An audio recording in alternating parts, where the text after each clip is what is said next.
talk about shifting pieces on the defense. I know you're not going to reveal anything about the game plan, but I feel like you're going to be more on the move this week. More on the move. I think so.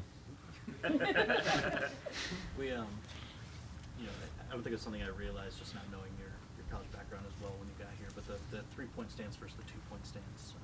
I just read some comments about how much you enjoyed playing in the 2-point stance last year, how much you felt maybe it unlocked your vision of the field, Right. Some stuff. You said, wherever I end up in the pros, I'll do what they do, and more 3-point stuff here. But Right. I asked Dan about it, and he said, well, we'll talk to him, whatever he's more comfortable in. Like, is it tough to voice your I guess preferences schematically when you're a rookie, just going back to kind of some of the stuff you said about keeping your head down early? Right. No, yeah, that's kind of it right there. It's I'm here. I'm going to do what they ask me to do, and especially being a rookie, you don't have a ton of pull around here. So 3-point, 2-point, there's benefits and disadvantages to both. But yeah. Did they come to you though this week and say, hey, Hutch, you want to move around a little bit, you want to stand up a little bit, you want to get matchup going? Did they ask you anything, or are you just kind of still going with the flow? We're just going with the flow, and we're feeling things out, and we are we're going to be ready on Sunday. What jumps out about their offense? Obviously I think they're going to be on their third string quarterback, so I don't think any of that matters unless we stop the run, and we're very stout on first and second down, so we can get to third down. It was a good run performance for you last week. How important is that just to kind of build some confidence in that aspect of your game? Yeah, it's always good to do your job and just to play well, run or pass. So yeah. You've got some question marks at right tackle. Does that make the week a little more difficult? Do you have to watch a little more film, not know if it's going to be Wynn or the other guy that replaced him? Right. No, you're right. It's definitely you don't exactly know who you're going to prepare for, him or Cannon, but at the end of the day, it's just I think if I just focus on myself, I think that's where you get a lot of your success. I read somewhere as a kid you was a New England fan.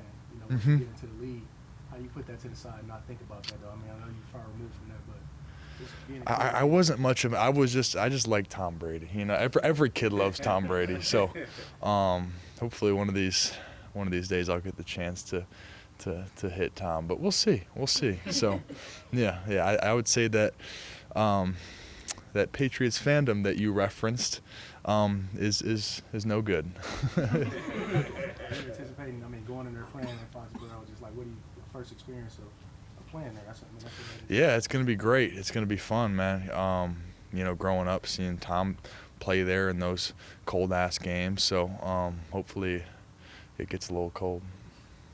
I saw that you're facing as many double teams as any edge rusher in the league. Probably at least somewhat natural when you're playing on the close side of the formation. Right. But how does that stack up to maybe what you saw with Michigan, and what's been some of the challenges navigating just that extra blocker, whether it's a tight end Right. or back chipping? Yeah, it's definitely. I feel similar to my senior year a little bit. Senior year, I got that a pretty good amount. So it's nothing new, really.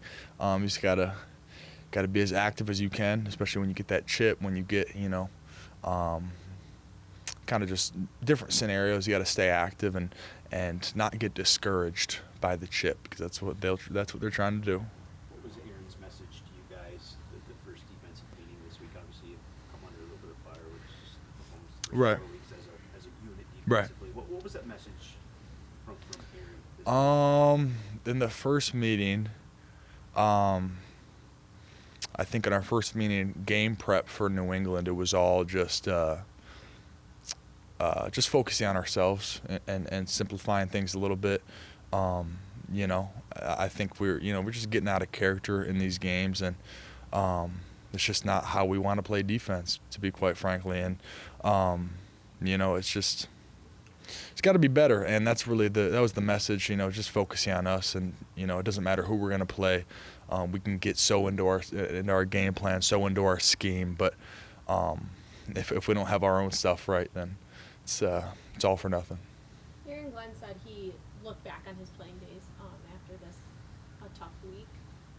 Said that he was built and hardened for moments like this to come back and turn things around. What can you say about him as a coach? Yeah, AG is very resilient. I mean, he's coming in every week, especially this week, with that passion and that fire because, we're all just hungry out here. We all just want to all take that next step together, and we gotta just be better defensively, and I think that was the message. And AG is a competitor, so he wants it just as bad as we want it. So I think we're all on the same page. He used the Chiefs as an example of a defense who's turned it around really quickly, right? Even like week to week. Do you have that confidence? I mean, Aaron sounded very confident, you guys, that you are able to do that. Right. Yeah. I mean, he showed us the statistics from, I think it was last year, 2 years ago, or something like that. I just think, whenever you're struggling as a defense, it's really just a couple little things that change and things start clicking. And, so I really don't think that we're that far away. I think it's a couple little things that change. I don't know what they are exactly. That's for him. But, I think they're definitely making those changes and just trying to find that right formula. How badly do you want to be part of the solution on Sunday? Yeah, I mean, of course we want to be a part of the solution. We want to be the reason we win the game. Defensively, of course, that's always the goal. Take a little pressure off our offense. So yeah. You've got enough pressure and stuff to worry about individually, obviously, but just curious, have you noticed a different tenor or intensity to just the approach of your unit this week with a practice meeting room, just a different focus?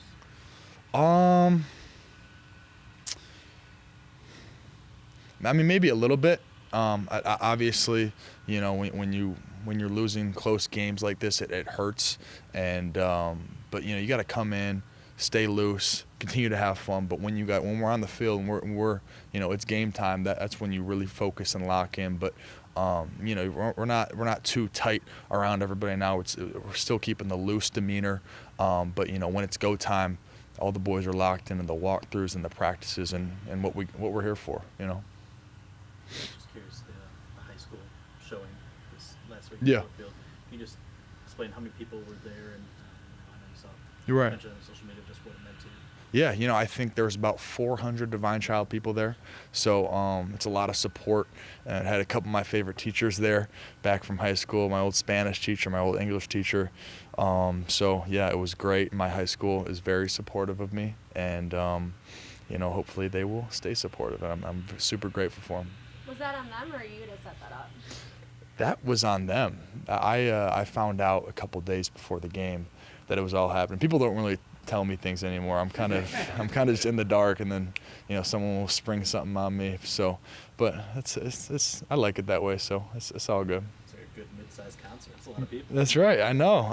Hey, DC support. We show out a little bit.